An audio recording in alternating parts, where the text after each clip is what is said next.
Greetings. Good afternoon. In this merry month of May, I'd like to re-wish my mom, my mother, Sally Ty, a happy Mother's Day. She was married 43 years, some 43 years, to Stern Ty. Stern used to have a bad ear, so when she talked to him when he was driving, giving him umpteen directions, he could not hear it all, so that was very good for him. Also, he liked to say to Sally, my mom, you know, Sally, we're well preserved as we age. And so I wanted to mention that. My sisters, Claire, Carrie, Madeline, and Lily, and my brother Brandon. And I'm going to read the first poem, which was written some time ago. Just a nothing much party. The hunger is alive, fired up. A Scorpio moon warm feeling oozed out of Jack's warm libido. This was Friday night and Paul had just asked Jack to raise $10K. It was Jack's birthday weekend. He did not wish to concentrate on Paul's need for dough. The blue, soft light filtered out of Diana's bar and grill. Jerry was drinking his shot. Sharon looked crisp like a Lauren Bacall. A Filipino was bartending at Diana's.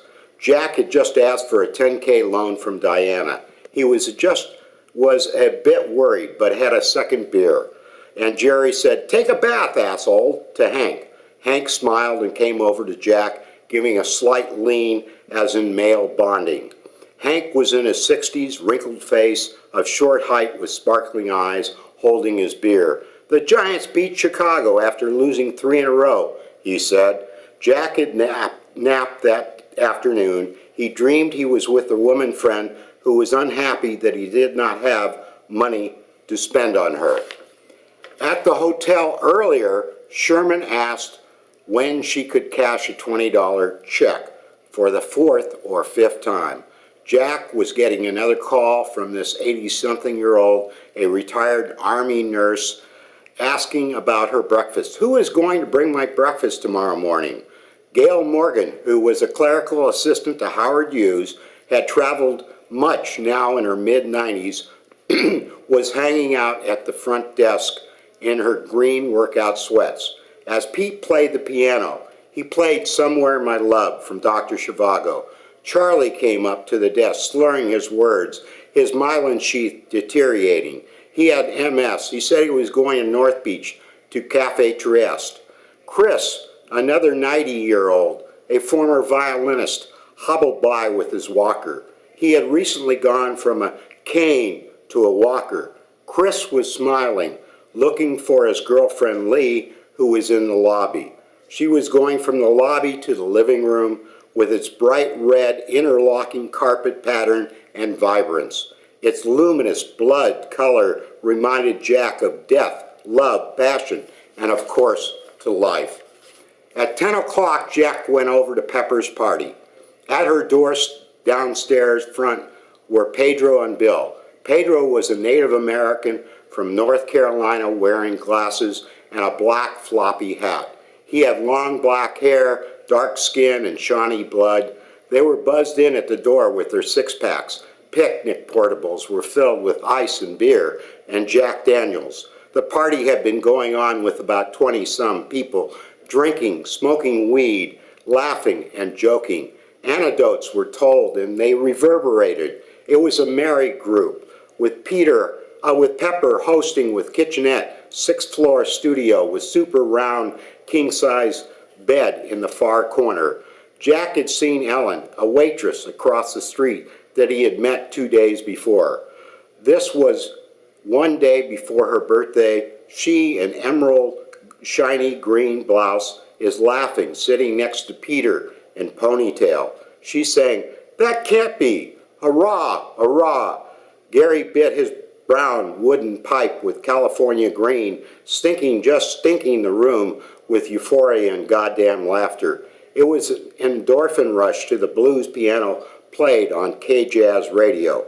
Yay, yay, the party picked up. The beer was reduced to 1/2, as everybody noticed Jack took a peek out Pepper's gray and black telescope, looking at Venus, saying a silent prayer for love. The piano picked up. The blues were played loudly. Sybil was with her son Jed, who looked rugged with goatee, bare-muscled arms, and natural bravado. "Yay, I do that. I've climbed mountains in the spring and summer," he smiled. Rose seemed to be pleased while she took small notes for her journal. She had published. She was a bodacious in her blue jeans with large hips and white teeth and deep blue eyes. She looked at Jack. Jed, Dick, and Peter beamed. From the stereo, "Nights are long, nobody quite so true, your buddy misses you," she sings with a silky honeydewed voice. Dick laughed and laughed. "You can't do it. Get a life." And then it was time to leave the party. Meanwhile, across the street at Diana's Bar and Grill, they received 30-some British guests from the bus next door outside the Carlton. Rose, Susan, Ellen, Pepper, Pedro, Bill, and Jack arrived to have Diana serve them. She, a very engaging bartender and owner of much property, Diana stated, "The gang's all here." Pepper was slung down in her chair. She was happy that her party was at least good for 3 or 4 birthday people. Alice smiles as she takes a volume and washes it down with a dark beer. Smoke is floating all around the merry group. Dick laughs and laughs as he takes Ellen's phone number down on his hand. He said he'd call her in the morning for a wake-up. John poured Rose another lager beer. She spoke with Jack, saying that the sense of the child needs to remain in the artist. Jack somewhat paled. He realized that Ellen looked damn good in the corner of the room. She was accomplished as a host, a retired flight attendant, and a waitress bartender. She had told Jack earlier she was still affected by her mother's death nearly 6 months ago. Just a nothing much party.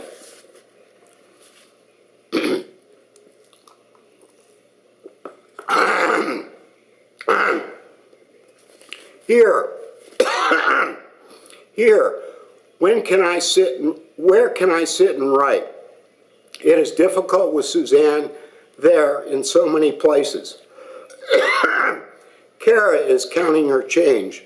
Caroline is back in town. Enough crazies are out. Barbara is now walking down Sutter. Nowhere to write. What is it I wish to say?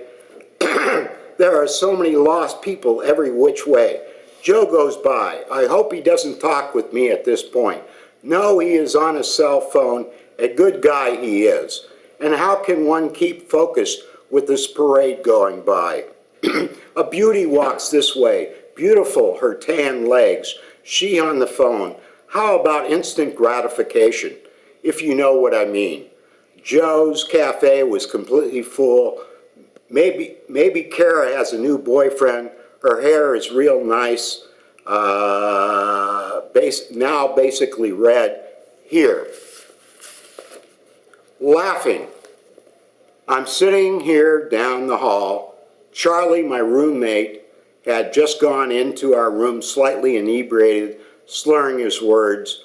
Yet I'm still down the hall near the window attempting to have a bit of solitude. Cars are whizzing by as it is the night before Easter. I can hear Paul in the background making an intoxicated point. I left the room last night surrounded by drunks. I'm handling my anger and depression somewhat related to my dad. He made a joke about me. Keep it simple, stupid. He was telling me to thank his girlfriend in a card, but keep it simple. I complied. We ended the conversation with his humor directed at me. We were both laughing. Frisco. This saw the city with its sin, fornication, theft, hard drugs, murder, and rape. Such does continue among philanthropic gifts, angels, saints, sinners, inmates are amongst the fragments and broken cement. I walk with green weeds coming out, rust, remorse, blue boats up above, white blocks, magic rain man, magic rain, the city of magic heart and soul, this magic city, Frisco. City. The city is so crowded. The 38 bus was luckily enough room for me to sit down. That's unusual. The crowded coffee shop, the pounding feet, the diners out, the laughing, slapping, loud teenagers all around. My ear aches, and last night it did as well. Now my right ear acts up. It is damn loud in here. This is presently not a good place to quietly gather my druthers. The girl next to me is yelling. It is very disconcerting. Just some quiet I could use. I started Faulkner's novel, Intruder into the Dust. It is in front of me. This teenager, teen angst, teenage girl getting attention. It makes it difficult to concentrate. Again, back to Faulkner. Sketch. And Andy's band is playing with bravado a melodic tune. Smoke is rising. Tourists are watching the strumming rhythm, and flutes are blowing high notes. An older woman is in her maroon sweater and fedora cap with shades on. Asian woman is throwing used paper away, and the birds are singing. Are they spotted sparrows? More tourists are watching the cannery courtyard. Then I wander off toward a darkened sky and shore where the sound of surf gives a roar. I hear a lapping, and seagulls squawking as an emerald wave is coming ashore. The seaweed is floating back on flotsam. Wave is crashing on wave as the wind picks up, as a mother is pushing a child in a small carriage. A long wooden board is floating. Now back to selling art and learning more of its appreciation and history. And a final poem, Clown Alley, for my blind man friend Jim May and lady pal Maria Kabitis. Tossed and confused, the gods, including chaos and the fountains of spontaneity, now release the tension, a storm, a cry, a moan, and the moon yells and screams. Let the paranoid dreams, clown, Budweiser beer come. Let those ideas, streaming creativity abound, boundless forevermore. Lever, time, never, time, instantaneously quiver, deliver, moment by moment, seed, tree, soul, butterfly, serene, sweet kisses come from a Scorpio moon. Sun, drenched, sported fountain, love is all, and all is still. We go into the night so bright.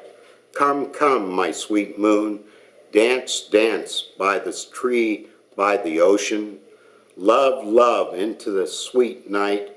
Come, my sweet love, dance with the moon. Love, sweet moon. Come dance into the night with me, my love. Come, dance with me.